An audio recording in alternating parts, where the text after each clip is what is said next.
Hi everybody, Mike Molloy, managing member here at Marcotte Law Firm, and today I wanted to talk a little bit about contingent fee agreements.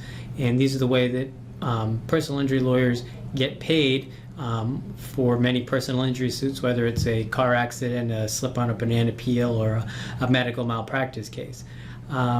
These are the fee agreements that people sign with their lawyers, and a lot of people have a lot of questions on them. So I figured I'd take a few minutes and explain some of the major portions of it.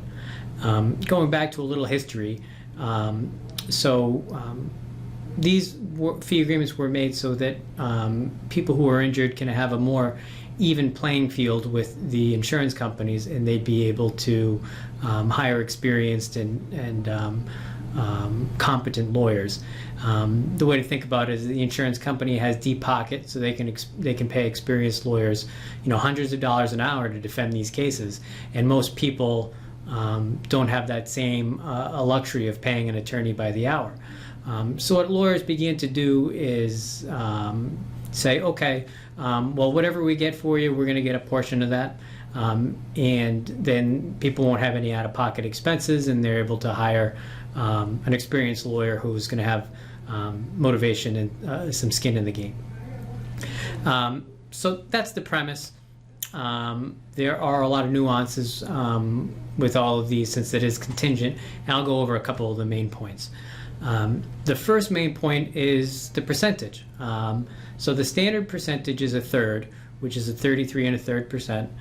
That's what the lawyer would get, and the client would get the remainder.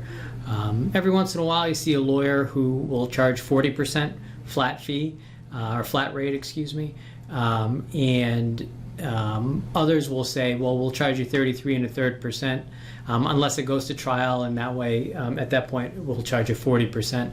At Marcotte Law Firm, we don't do that. We charge a straight third, no matter how long it takes to get the job done.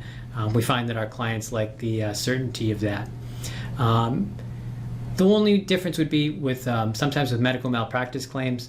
Those aren't a straight 33%, 33 1/3%. They start at 40%, and depending on how much you get, the fees go lower and lower the more and more you get. So if you get up millions of dollars, you end up only paying closer to 25% than 40%.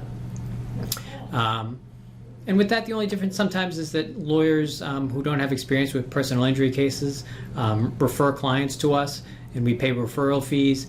But we pay that out of our percentage, so out of our third, not your 2/3, so that if you have a lawyer who refers your case to us, you're not going to end up paying any more than the third for all the lawyers together. The other major portion of these are costs. And so pursuing these cases costs money.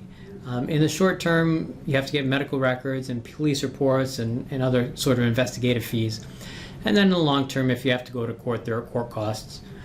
At the same time, a lot of cases require experts, a lot of times doctors or other experts, depending on the situation. And in most cases, the lawyer will agree to pay these for you and then get reimbursed out of the settlement. However, some lawyers do ask that clients pay their own costs, but we don't do that here at Marcotte Law Firm. We pay all these things for our clients. And the one thing people always ask is like, well, what if we lose? Not many people lose, but if you do, you're not going to owe any money. These are the lawyer takes all the risk in paying these costs.